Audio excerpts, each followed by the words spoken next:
Well, what you're looking at, it dovetails into what we're going to be talking about today. We're going to be looking at Genesis chapter 41 in the life of Joseph. And this, this chapter is about power.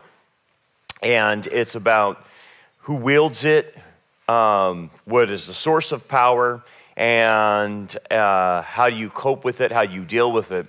And a lot of that, obviously, in life is recognizing where power really resides. Obviously, and the power, obviously, we know as Christians come from God. But as you know, as you see even in the prophecy update, and you look at what's going on in the world scene today, it's a human endeavor for the quest for power.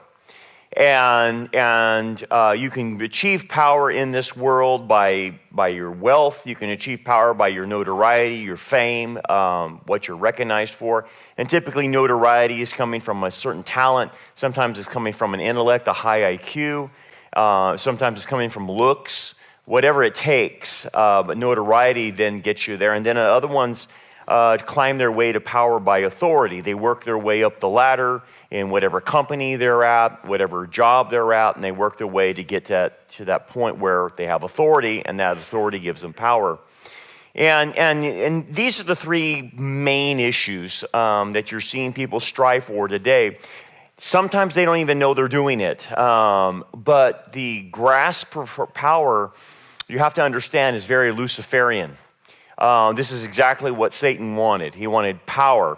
And in the satanic world, that's all that exists. There is no morality in the satanic world. It's all about who controls the power.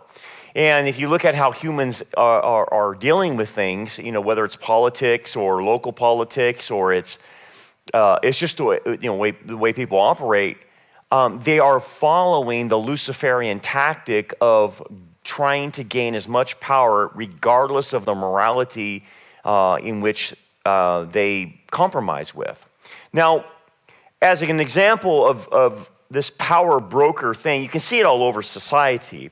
And, you know, not that you even care, but here's an example of a power broker like the NFL. That's a power broker, okay?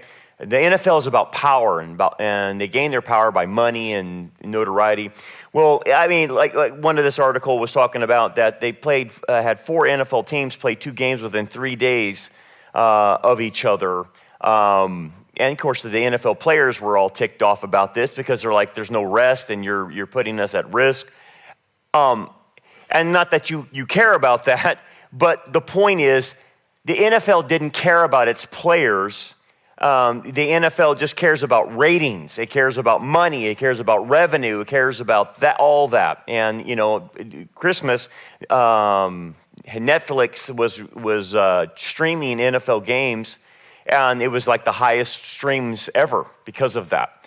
So they don't care if these guys get hurt. They don't care. They're just a piece of meat. And you know, obviously, the NFL is going to do what they want to do. Not that the NFL is some moral organization. They're not. I mean, they had their players all get vaccinated, for goodness sakes, you know. But anyway, that's an example. Another example of authority, which is part of power, going wrong is woke Oregon Attorney General does her best to help illegal aliens dodge ICE. And this is now, you know, a woman who's now abusing her authority to get what she wants. She has power, and she's going to defy things. I hope they put her in jail for this. You know, that's anybody that's going to go against the federal government, deporting people or getting them out of our country. They need to go to jail because that's a federal crime. But again, what is it? This woman is drunk on power. She thinks that you know, everything revolves around her. Here's another thing about power, about money funneling power. The World Bank, a very powerful institution. The United States contributes 16% to the World Bank's total capital through financial commitments. And yet, they've been running a climate scam and having all these countries give to them, but no one knows where $41 billion went to. It just disappeared. It's not even on the books. And so, you know, through creative accounting, this is how, like, for instance, the World Bank accumulates power.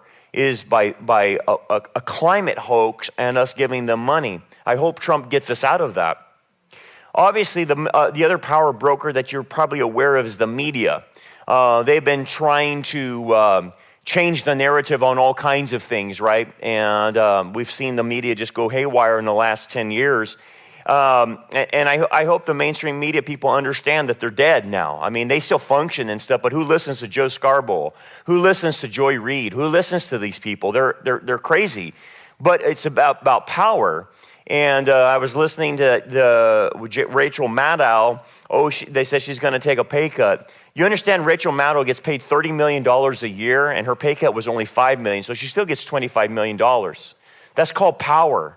That's called, having power through money and influence and stuff like that. Can you imagine a lying newscaster making $25 million a year?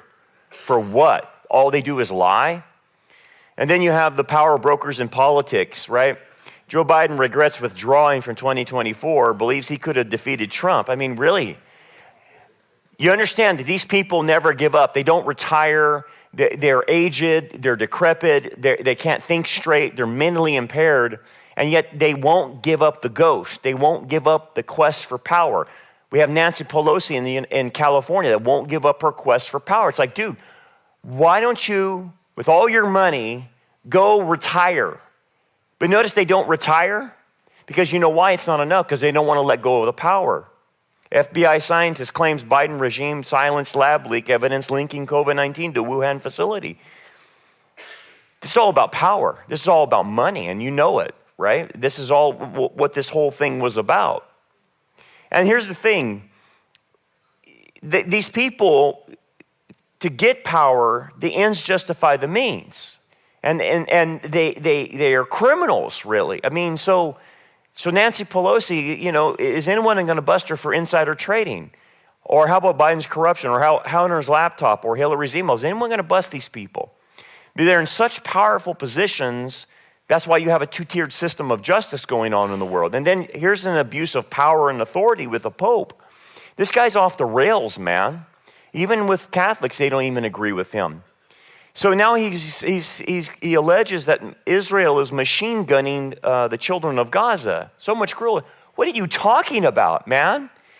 This is an abuse of power. When you just flat out lie because you're in a position of power and authority and no one holds you accountable, this is what power does to you. You can't control it. Says that Israel's military incursions in Gaza is terrorism and a massacre, and it basically constituted genocide. When we see these examples that I'm showing you, this is problematic. I mean, this is why power is such a problem for people. Okay, they can't control it. Here's another problem of power. The people in charge of California and the rest of our country will not fix the homeless problem. So homelessness was up 18% this year by the U.S. Department of Housing and Urban Development, and California, of course, is number one. How come they don't fix it? Because it's money. Because money goes to power, so it's all about power. And I've told you this before, the people here in Kern County get money for the head counts of every homeless person. That's why they won't solve it. They want the money that comes from the state, and the state is willing to give them millions of dollars for every head count of homeless person on the roll. So they don't want it. They don't have no incentive to fix it because it's a money issue, and money equals power, right? Or how about this? Here's a teacher, and we've seen this over and over again, of teachers abusing their power, abusing the authority they have over our children. Listen to this teacher. How would you like to send your kid to public school, and this is the kind of teacher that's grooming your children? I came up with the best idea, and it involves my nails. So every day I have new nails because I like practicing, so they change a lot. And every day at morning meeting, I tell this made-up story, and I get really crazy with it. Today was that I got attacked by Cinderella, and this is the gold from her tiara, and this is the blue from her dress. So now, whenever I have a new color, I'm going to have the scholars write their own story to describe what happened to Mr. Morris on his way to school. Here's Ireland. Here's a public library, and this guy in Ireland is exposing them. This is called an abuse of power, and what he's exposing. There's too many there. When you go, I'll spend any tongue. You ready to come? Let's go. Come Excuse me. Sorry, excuse me. Excuse me. Sorry, excuse me. So what we're going to do is we're going to read the story. This is a disgrace. This is morally wrong. Excuse me. Take your hand off. This is wrong. Drag queen story time for children. Reading stories to children. All wrong. Margot, give me that there. Yeah. Lads, this is absolutely disgraceful. We have kids, men dressed as prostitutes, reading filth to children. What's this all about, lads? We can't. Hi, how's it going? Lads, we can't stand for this. This isn't right. Drag queen story time. People are giving out about it in America. It's not welcome in Ireland. Look at all these people here, lads. They're a protection of grooming. Get your umbrella. Right. We're not here to cause trouble. We're just trying to make people aware. This is a piece. Look at this, lads. All around. Watch. Look what they have. They're protecting grooming going on in Tralee. There's grooming going on in Tralee. Yeah. No, I won't. This is a public library. We are members of the public. This is an event, a children's event. You let it in. Oh, don't be touching me. Hey, Steve, can you record this? Where are you, Steve? Please. All right. No, we're not going to. We have every right to be here. We've been asked to leave and we refuse to leave. You can call the Gardaí all you want. What should be called in the Gardaí is this grooming going on for children. How dare they? This is grooming. Why'd you have men dressed as women? They're not even dressed as women, they're dressed as prostitutes. Right? You don't need to be insulting to people. Excuse me, what's insulting is what you're doing to these kids here. Go on, push me out now, push me out. Push me out, come on, push me out. You're trying to manhandle me. But good luck to that. Good luck to that. Here we are, lads. Right, if you put it on my face, I'm gonna have to... So again, abuse of power. Public library in Ireland, obviously it's been here, puts kids in a room, brings transvestites in there, reads some stories, and this guy's exposing them. That's an abuse of power. That's an abuse of authority. And then it's no different than what's going on in the churches. So last week we celebrated Christmas. We focused in on the Logos, the incarnation of the Messiah. Other churches decided, though, we're going to celebrate Christmas by having Santa Claus come and fly in the worship services. Here's Prestonwood out of Texas, one of the largest churches in America, and this is what went on during their Christmas services.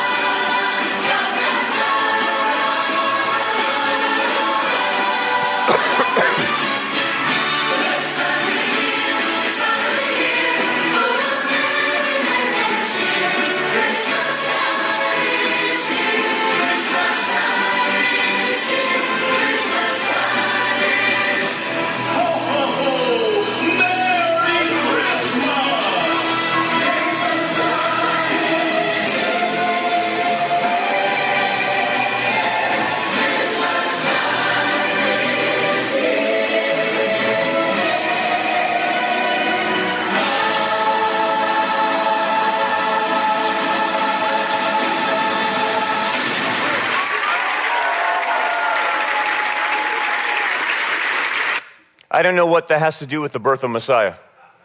Is that ridiculous? You know what that is? That's an abuse of power.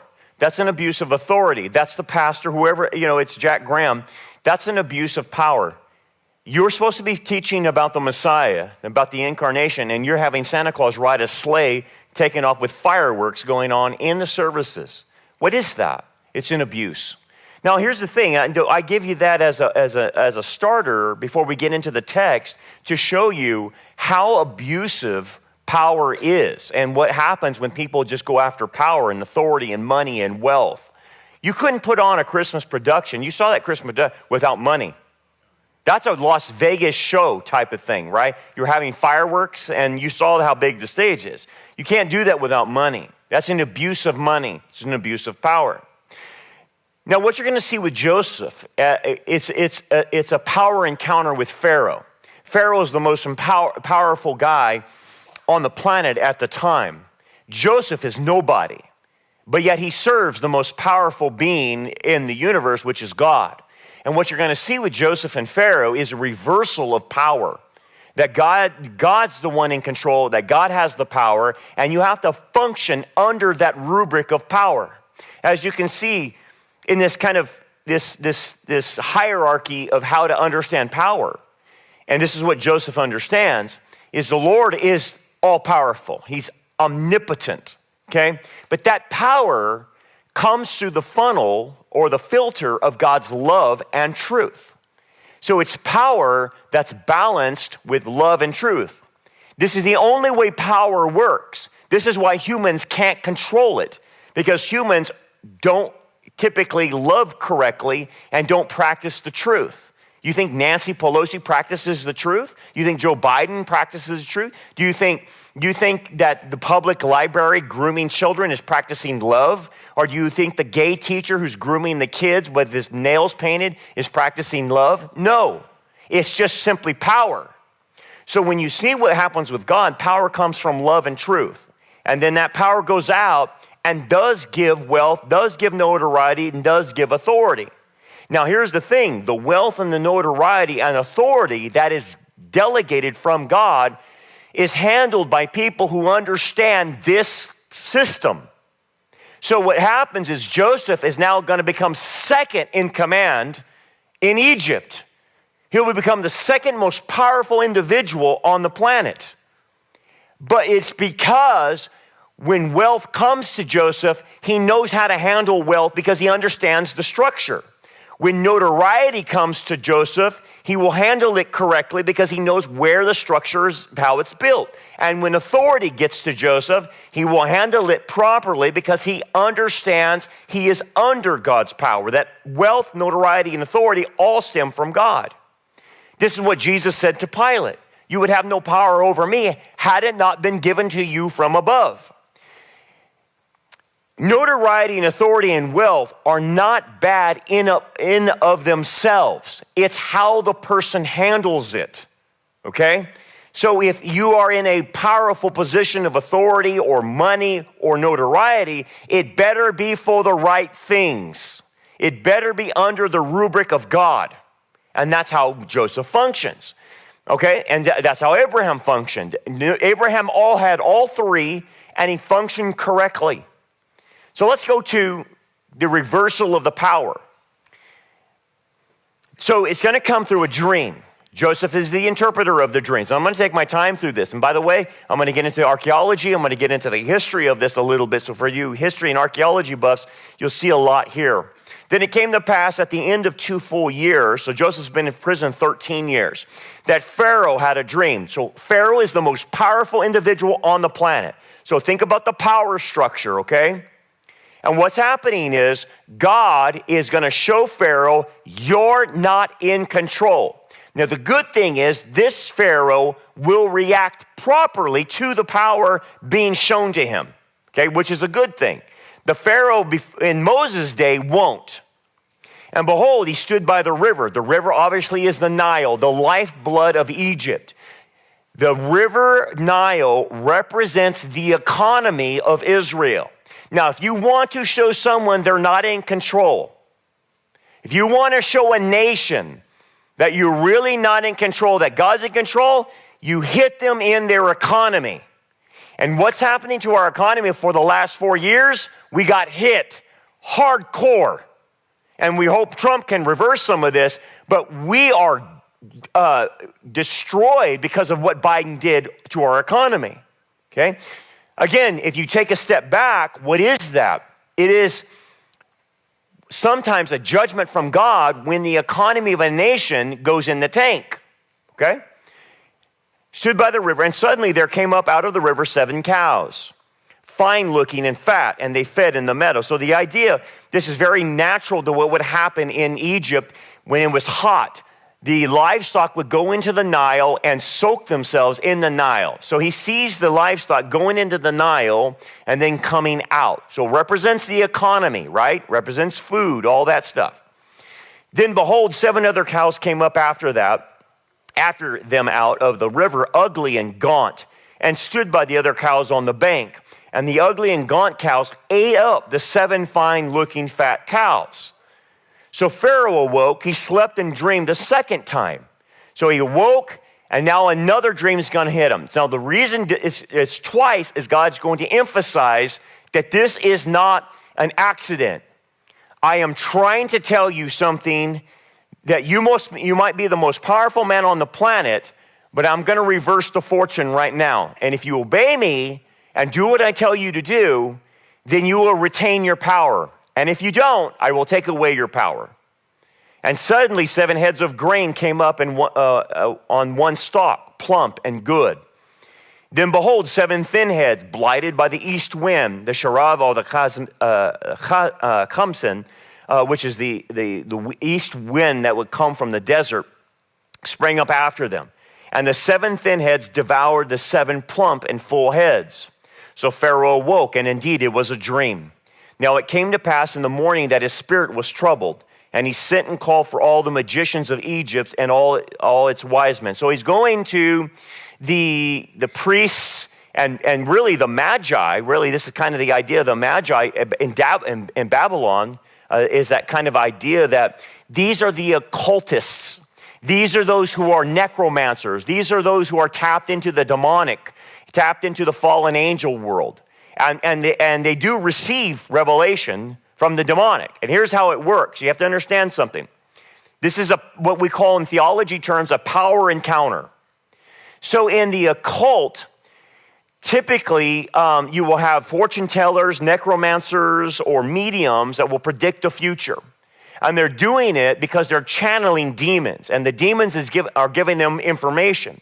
Now the demons don't know the future, but they can have an educated guess based on what they know about the individual. And what we understand from demonic interpretations is they can predict the future about 60% accuracy just because of knowledge. Not that they know the future, just because they know how humans work. And so the magicians that you see are the same magicians kind of mentality that you see in Daniel in Babylon later on. So what these guys do typically when people have dreams, and dreams, an interpretation of a dream was a big deal in Egypt and Babylon. And so you had guys in the occult that would interpret them based on channeling demons, telling them what the dreams. And typically the dreams were demonic dreams given to people. And then these channelers would interpret the demonic dream when the demon's actually interpreting the dream he gave to the person, if that makes sense. So it's all connected. And that's why they had so much success, is because they were channeling demons who actually gave the dreams. In this situation, though, it's a power encounter. The dreams are not coming from the demonic, it's coming from God. And when the dreams come from God, the demonic has no ability to interpret them. That's called a power encounter. God is showing his power over the demonic in Pharaoh's world. It's a very occultic world, right?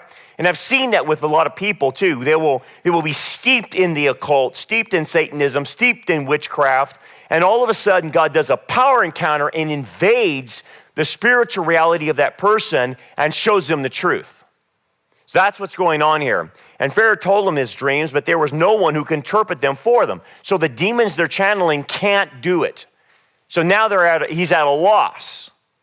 Then the chief butler, if you remember him, he forgot Joseph for 2 years. So Joseph's been in prison 13 years, spoke to Pharaoh saying, I remember my faults this day. When Pharaoh was angry with his servants and put me in custody in the house of the captain of the guard, both me and the chief baker, we each had a dream in one night, he and I. Each of us dreamed according to the interpretation of his own dream. Now there was a young Hebrew man. Notice the word Hebrew man. He won't name Joseph. And there's something going on in the text. I want to relate it to you in archaeology and history. They keep referring to Joseph as a Hebrew. Okay? We'll see this in archaeology and history, okay? So stay with me. With us there, a servant of the captain of the guard, obviously referring to Potiphar.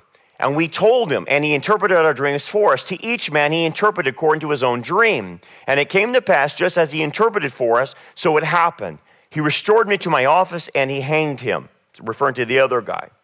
So then Pharaoh sent and called Joseph, and they brought him quickly out of the dungeon. And he shaved and changed his clothing and came to Pharaoh. So in Egypt, which is part and parcel of Egyptian, they were very hygienic. So they shaved their body hair. So he's going to be brought before Pharaoh, and so he needs to be shaved. They would shave their whole body. They would shave their facial hair, their hair sometimes, wear wigs, and shave all their body. They're smooth skin because of no hair. So it was a hygienic thing in Egypt for that. Anyway, and Pharaoh said to Joseph, I have had a dream, and there is no one who can interpret it. But I have heard it said of you that you can understand a dream to interpret it. So Joseph answered Pharaoh, saying, it is not in me. God will give Pharaoh an answer of peace. That's the power right there. Notice how humble Joseph is. He didn't say, yeah, I'm so special and I can do this. He punts it to God because he knows the power structure. That's how you know someone understands power. They know where their authority comes from. They know where their talents come from. That's notoriety. What you're seeing is notoriety. He's known for interpreting dreams. And they know where their wealth comes from. If you know where those three elements come from, you can handle those issues. And notice how he handles it. It's not me.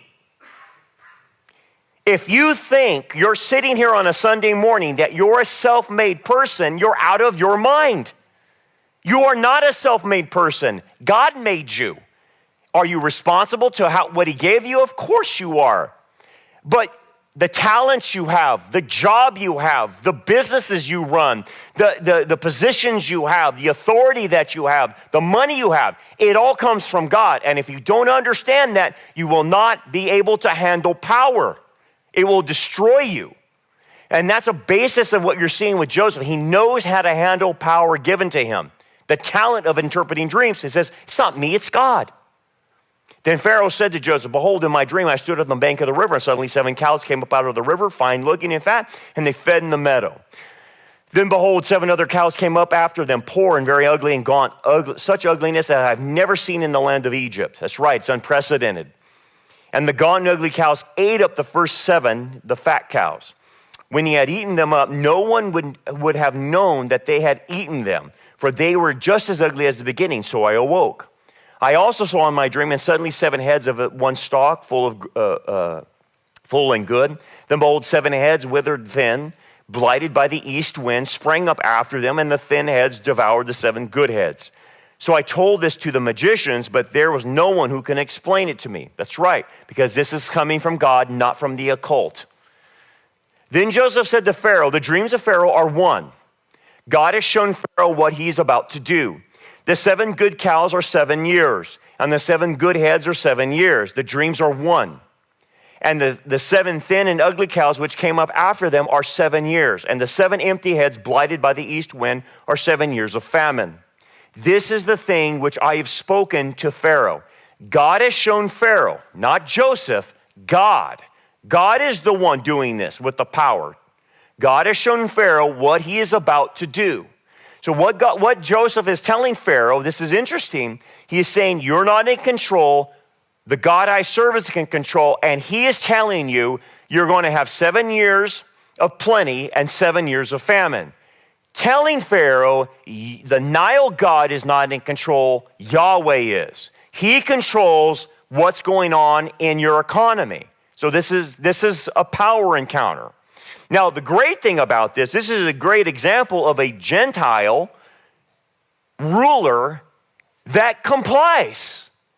And he's not going to buck the system. He's going to say, yeah, great, thank you very much. So the Pharaoh is going to show his humility, knowing that, yes, I understand. I'm not in control. This God that you serve is in control. That's amazing. That's really amazing. Because the Pharaoh in Moses' day is not going to do that, even though he's going to see supernatural things. So there's some humility here with this Pharaoh.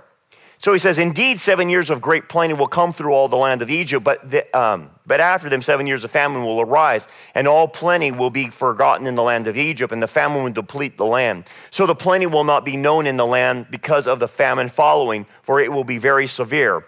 And the dream was repeated to Pharaoh twice because this thing is established by God, and God will shortly bring it to pass. God uses 2 or 3 witnesses. That's why there's 2 dreams. God establishes something by 2 or 3 witnesses. That's why there's 2 dreams. Okay. So what you're talking about is a strike on the Egyptian economy. The Nile God's not going to save Pharaoh. Pharaoh's not thinking he's God on earth, is not going to save him. God is in control of the Nile. So what you're talking about is the failure of the Nile to either flood too much or too little. Everything is dependent on the Nile in Egypt. They're not dependent on rain, okay? Because it doesn't rain in Egypt. It's the Nile, and the rainwaters come from Central Africa and move their way through the Nile. So this is how famine would hit Egypt, is the flooding of the Nile or the non-flooding of the Nile.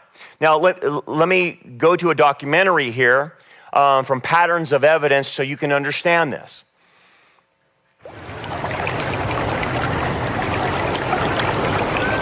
Egypt depended on the Nile for its survival, and the river often protected it from the famines that affected this part of the world.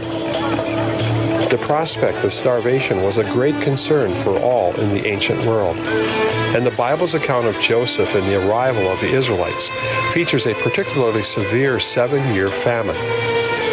I talked with 5 researchers about these important issues. The issue of famine is a concern for an ancient world. The Nile was the source of Egypt's lifeblood. The Nile meant fertility, it meant prosperity. But on the other hand, if the Nile should fail, if there had been low rains in Central Africa, then the outcome is that the Nile would be low. And when the Nile is low, you have bad crops, you have inadequate irrigation going on, and so a bad Nile could mean famine. This was a perennial fear of Pharaoh. So the Nile was something very important to the Egyptians, and they watched very closely for indications. Would this be a good year or a bad year by when the Nile began to rise for the annual flood, which would occur basically August, September, October in our calendar. And that would really determine if it was going to be a good year or a bad year. Of course, an excessive flood could be devastating. Too little could be drought, and just right was obviously what they were hoping for. So what we have in the Joseph story is not just a prognostication for this current cycle, but for the next 14 years. So you can understand a Pharaoh who is concerned about the well-being of his country. Is there going to be enough food? Is there going to be enough to sustain his people? Would have been overjoyed by a 14-year economic projection of what was coming. So we can understand why Pharaoh would elevate such a person to a position to oversee this preparation for the 7 years of drought that was coming. So what we have some interesting things that develop in Egyptian history. So for you history buffs, archaeology, I think this is fairly interesting. We have Pharaoh Djoser. He's from the 3rd dynasty of the Old Kingdom. So the dates for him are very early, okay? And again, Egyptian dating, it's suspect. It's not in stone about these certain dynasties. They think it is, but sometimes they get the dates wrong or whatever. But something's very interesting about Djoser, the Pharaoh Djoser, because here's what was found. This is a stone that was found, and they think it was written about 200 BC. And it's a recounting of Djoser and his vizier, or his prime minister. And again, there's a lot of telescoping that's done and this is Egyptian hieroglyphics, but there's an account that I want you to hear about that's very similar to Joseph. Listen to this one guy. In 2002, at the beginning of my investigation, I traveled up the Nile towards Aswan with Dr. Leonard Moeller, an Exodus explorer and DNA scientist. We wanted to examine an artifact that may preserve the faded memory of past events from the time of Joseph. This inscription was made by a group of Egyptian priests who appealed to an ancient story to make the claim that they had the right to the land and that they were exempt from paying taxes. This is the Tamin Stele on the Shilal Island at the first cataract of the Nile River. I was looking for a stone that was cracked. This is very typical for this inscription. It's cracked right across it. And it's stated here that the priest wanted the same rights to land and be without taxation as they were during the 7-year famine. This is made at least 1,000 years later, maybe even 1,500 years later. The important thing here is that they refer to this only 7-year famine known of in Egypt history. 1, 2, 3, 4, 5, 6, 7. So we have it there, Yeah, we have it there, and we have it there. Yes. Most scholars believe this inscription was made in the Greek period, perhaps around 200 BC. While the unique reference to a 7-year famine as well as the tax and land claims do fit the biblical account of Joseph, the inscription portrays these events occurring during the reign of Pharaoh Djoser. He was the first ruler of the Old Kingdom, who lived more than 800 years before the pattern of evidence found at the end of the Middle Kingdom. These hieroglyphs may represent a historical composite, echoing events from the past, an account in which the Great Famine was combined with various details from other parts of ancient history that have been superimposed over one another. Scholars find such telescoping of history in other Egyptian documents. So at least 3 times on Dozer's rock there is a reference to a 7-year famine. And again, written in 200 BC, but going backwards. And again, when the Egyptians write their history, they're writing it and they Egyptianize their history. So here's an interesting thing. In the reign of Djoser, there was a vizier, or what we would call a prime minister at that time. This guy actually became exalted and became worshipped in Egypt. But his name was Amhotep. Amhotep was such of importance and fame that he was honored by being mentioned in the statues of King Djoser at the necropolis at the Saqqara. He saved his country from a 7-year famine, was considered a genius in the Old Kingdom, wrote wisdom literature that is similar to some of the Psalms and Proverbs, and I've read them.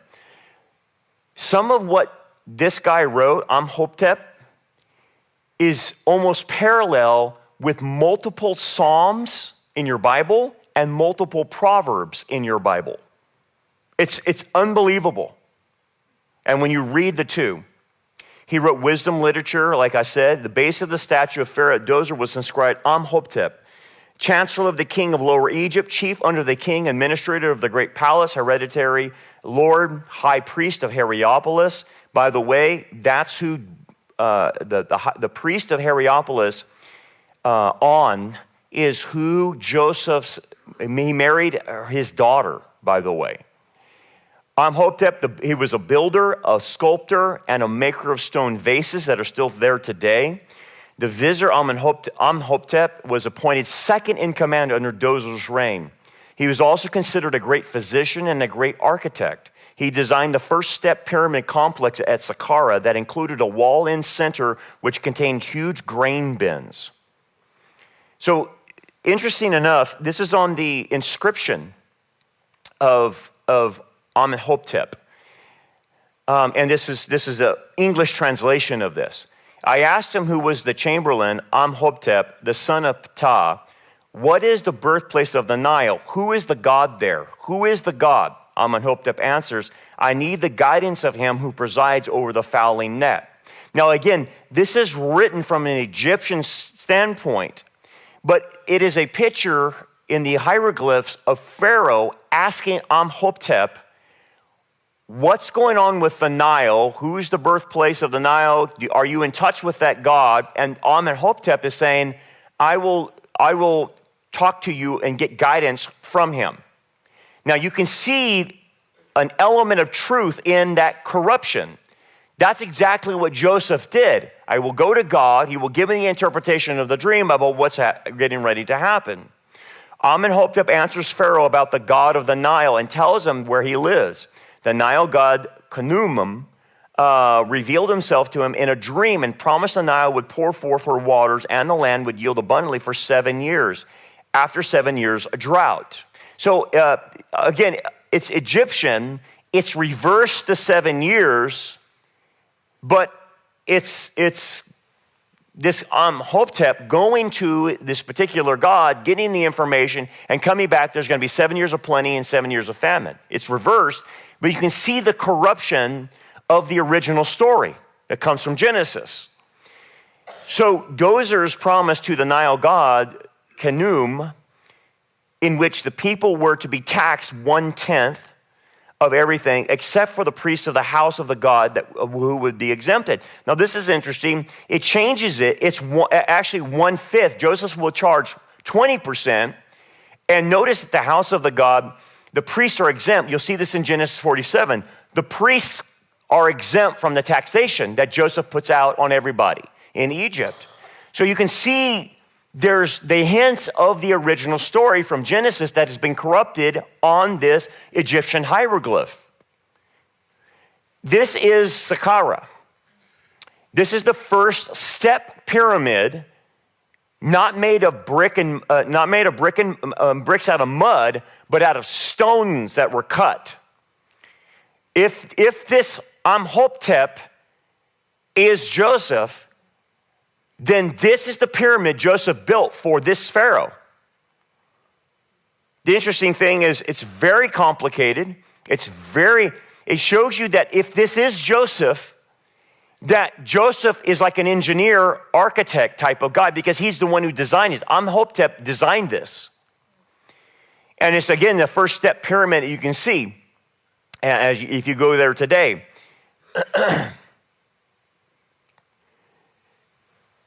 The entrance to this place, this structure, there's only one entrance. There's 13 facade entrances, but there's only one entrance.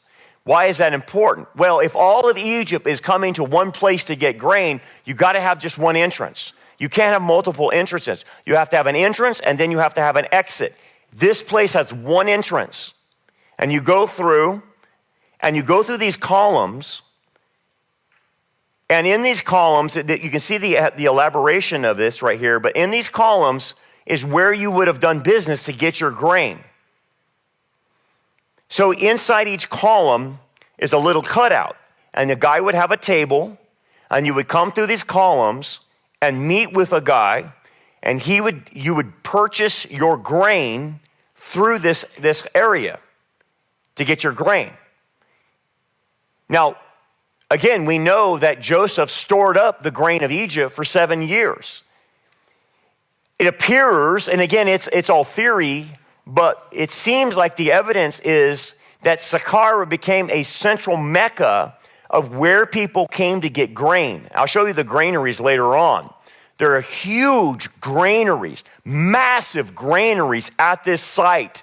And the way the granaries funnel, it's a very complicated system. You put the grain in 7 areas, and it filters down into one and fills the one up. It's amazing the architecture and the engineering involved in this. If this is Joseph, Joseph is an engineering genius for the way he designed the granaries. And I'll show you them probably next week. The other interesting thing is, like we talked about, the Nile is the key to the famine. Whether it's too low or floods too much, you have to be able to control the Nile if you're going to control the economy of Egypt.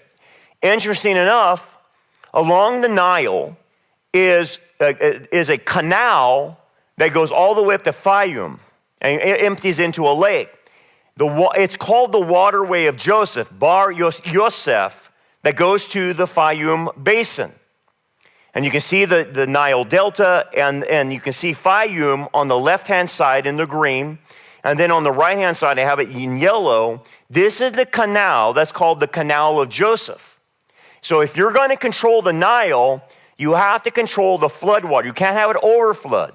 You have to have it controlled to be at a certain level. Interesting. Listen to this. According to the text, though, it states that Joseph made preparations. Yeah. Do you find anything similar to that in Egypt? You do, because of course there's 7 years of plenty which come before the 7 years of famine. And what we see in Egypt by way of preparation is the building of grain stores. We have this new administration that sets up called the Department of the People's Giving, where the people grow their crops and bring them to government storehouses where they're kept. And then apparently, when in times of crisis, the food's then redistributed back to the people.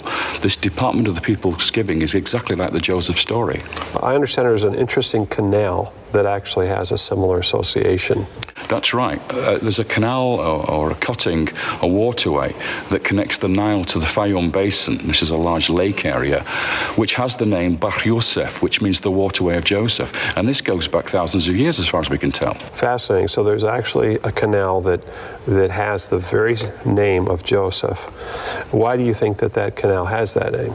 Because I think he made it. I think it was under his instructions as Vizier of Egypt that canal was cut.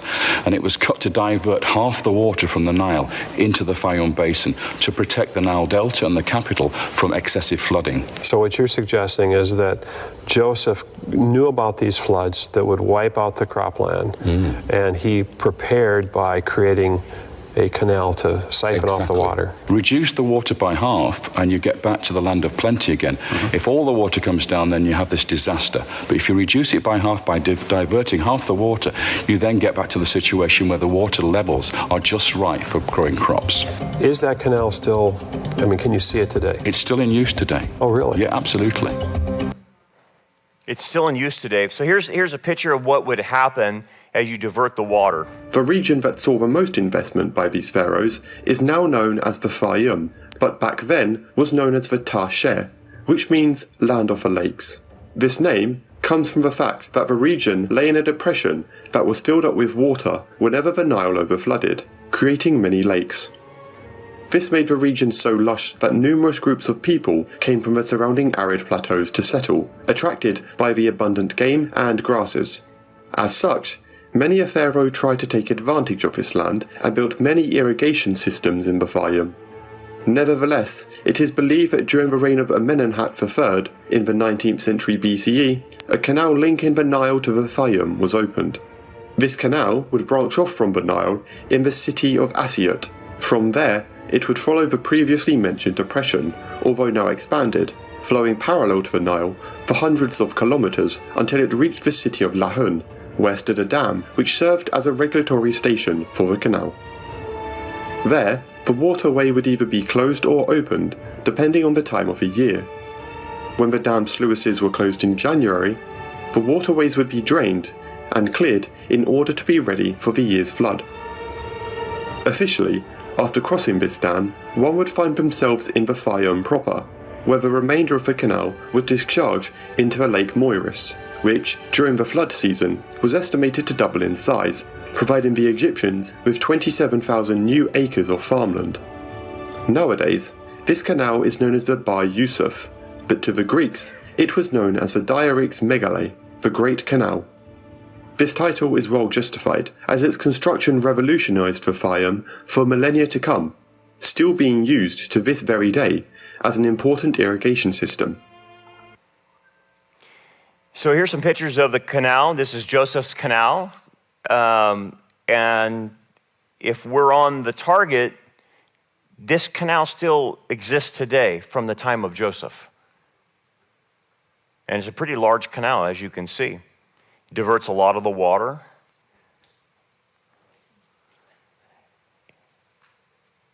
God leaves always a piece of evidence behind that he was there. And what I think you're seeing in the land of Egypt is the hints of Joseph. Now, therefore, let Pharaoh select discerning a wise man and set him over the land of Egypt. Let Pharaoh do this and let him appoint officers over the land and collect 1/5 of the produce of the land of Egypt in 7 plentiful years. And let them gather all the food of those good years that are coming and store up the grain under the authority of Pharaoh, and let them keep the food in the cities. Then that food shall be as a reserve for the land for the 7 years of famine, which shall be in the land of Egypt, that the land may not perish during the famine. So the advice was good in the eyes of Pharaoh and in the eyes of all his servants. And Pharaoh said to his servants, can we find such a one as this, a man in whom the Spirit of God? So this is where the reversal of fortunes happened. Joseph goes from the prison, now he's going to go to the palace. He's going to go to the second highest in command because of his ability that God gave him to interpret the dream.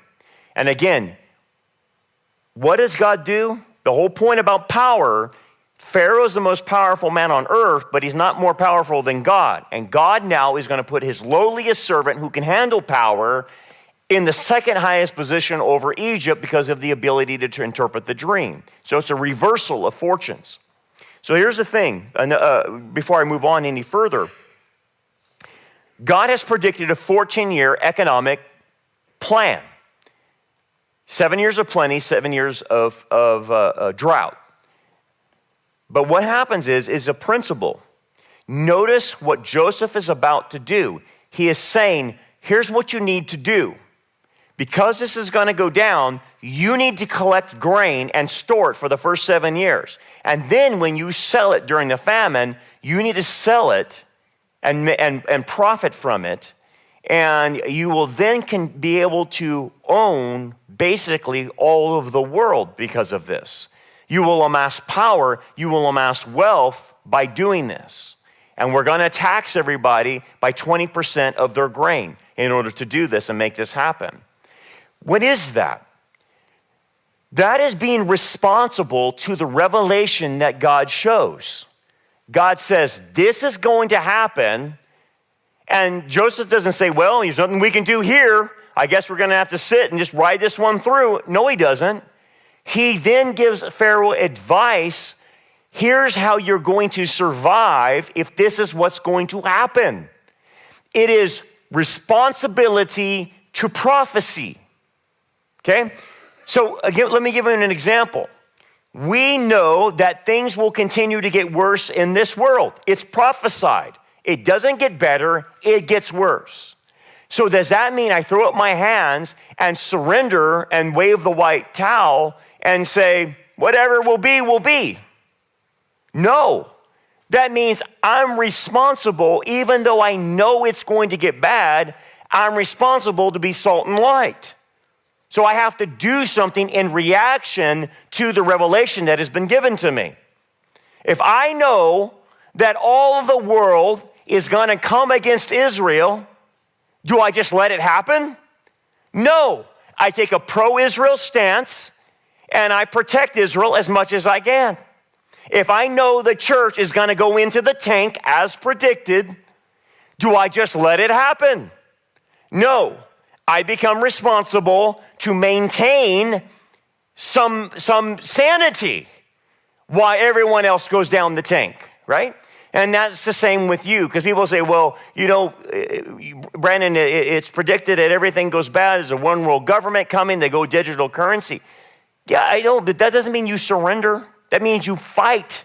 That you fight against it. You know what's coming, so fight against it. You're responsible. So what ends up happening typically in theology is you have this theological fatalism that comes. And it comes from Calvinism. And it's like, well, que sera, whatever will be, you know, let go and let God, and I'm not going to worry about it. No.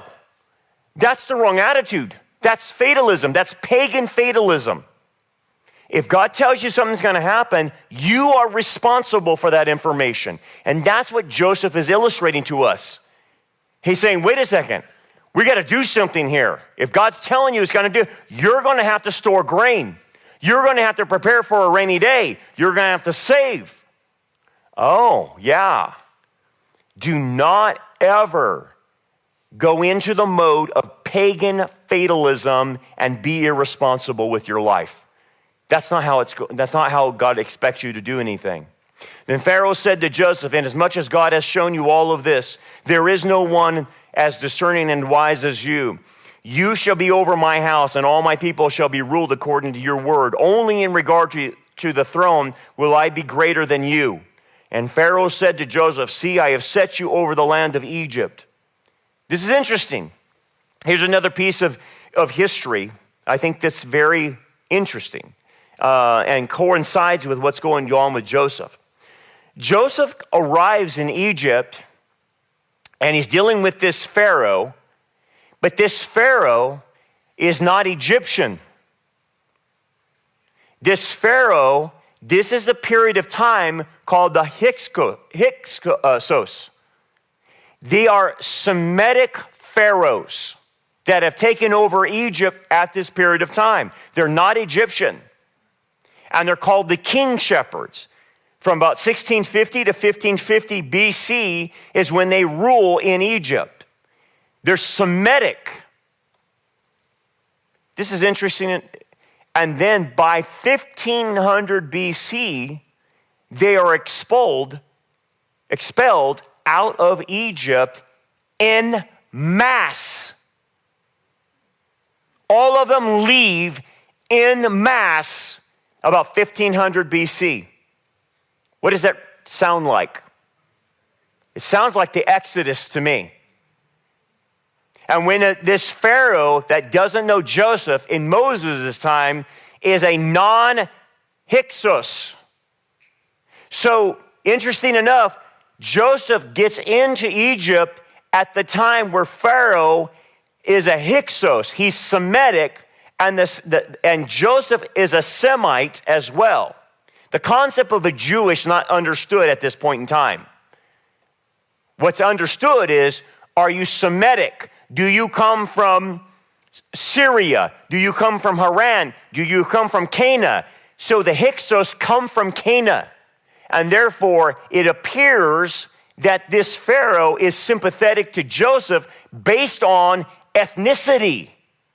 He's not Egyptian. Interesting. And you can see in the hieroglyphs, when the Hyksos come to it, notice the garments they wear. This is Egyptian, right? Look at the garments. The garments are not typically Egyptian. These are Semitic people coming into it. And by the way, it is the Hyksos that introduced the horse and chariot into Egypt. It is not the Egyptians. It was the Hyksos, the Semitic people that came from Canaan and came from Syria that brought the horse and chariot into Egypt. Here's the hieroglyphs. These are the Hyksos that brought them in. By the way, interesting enough, hang on to your hats, because I think this is fascinating. The current archaeological dig of Ramesses in Egypt has two locations. One on the top is Ramesses, and the other one is Avaris. Avaris is underneath the city of Ramses.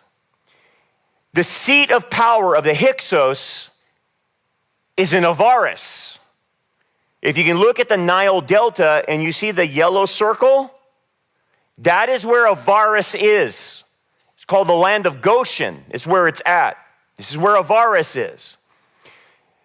Simcha Jakobovicki, I can't pronounce his name, Jakobovicki,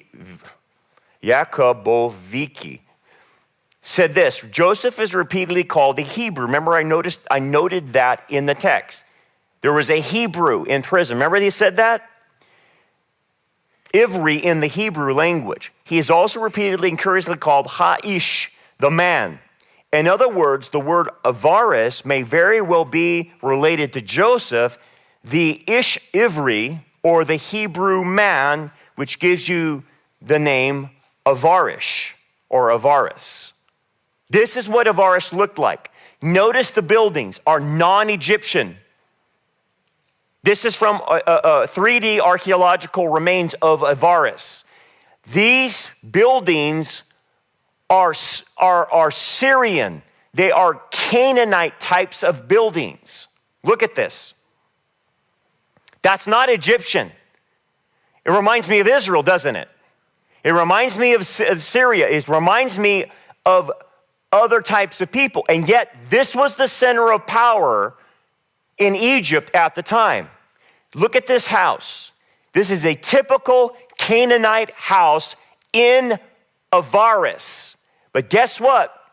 This house then was built over, and you can see a different side of this, and you can see it in the white. It became somewhat of a palace. So it goes from this to this.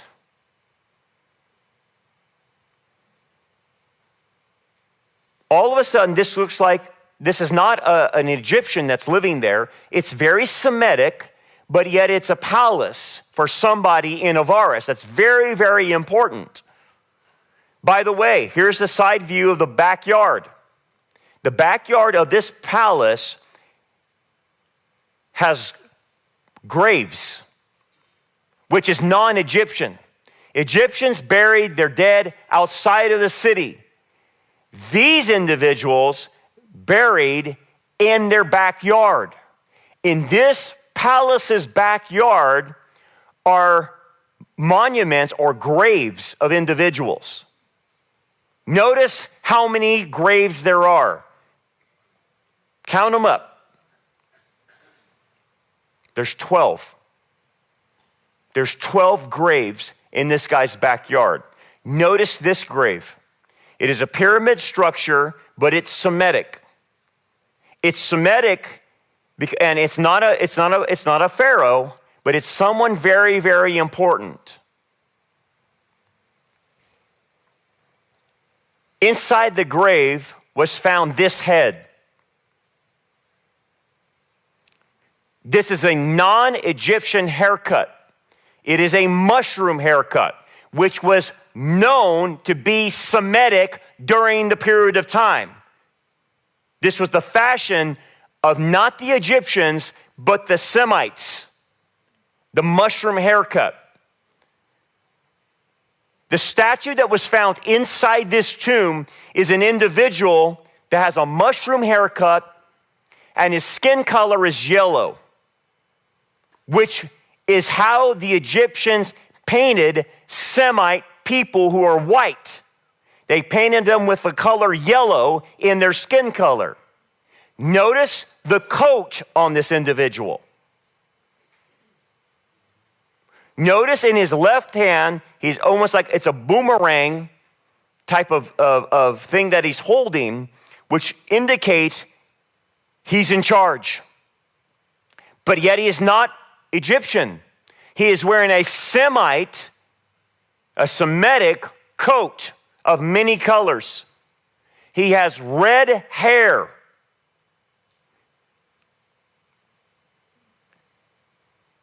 If you look at the archaeological remains of this individual, you can see the colors on the shoulder and the hair. The face was dug out, by the way. The face, somebody went in there and dug the face. But you can't miss what the statue would have looked like. Now, let me end here because I've went too long. Guess what? When they dug this grave up, this was in shambles. This individual was on the ground with a mushroom haircut and it was on the ground. When they opened the grave, guess what they found inside the grave? Nothing.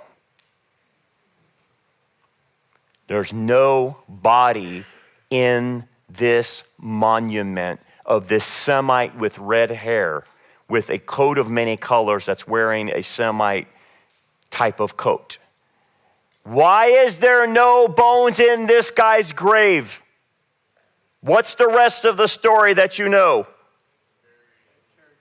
What did Moses do when they left Egypt? They took Joseph's bones with them. And when you go to this individual of this palace, he's got 12 colonnades. He's got 12 graves in the backyard, including his own. There's 12. How many sons did Jacob have? 12. They buried him right in the body, and there's no body in there. There's no bones. It's gone. You're looking possibly at Joseph. So that indicates that Joseph was redheaded. Does that sound familiar? Who else was redheaded? David was redheaded. The genetic line of red hair comes through the Jews, and it's one of the traits you'll see in Israel. They're redheaded to this day. We have people in our church that are redheaded that are Jewish. Did you know that? They're redheaded. That redhead goes all the way back to Joseph. Joseph, if that's Joseph, and I believe it is, he was redheaded. He had a mushroom haircut. He's a Semite. And he had a palace, and he buried all of his brothers, including himself, in the yard. And the bones are not there. That is absolutely amazing to me. Absolutely off the chart. And let me tell you the conspiracy, and I got to let you go. I'm sorry about this. I'm so excited about it. The Cairo Museum has this bust of Joseph, and they refuse to put it on display. They are hiding it from the public. They will not let it out. It's deep down hidden in the Cairo Museum. You tell me why. Why will they not let this out once it was found? Because they do not, the Muslims in Egypt do not want any hint that there was a Jewish man named Joseph who ruled over Egypt in that period of time.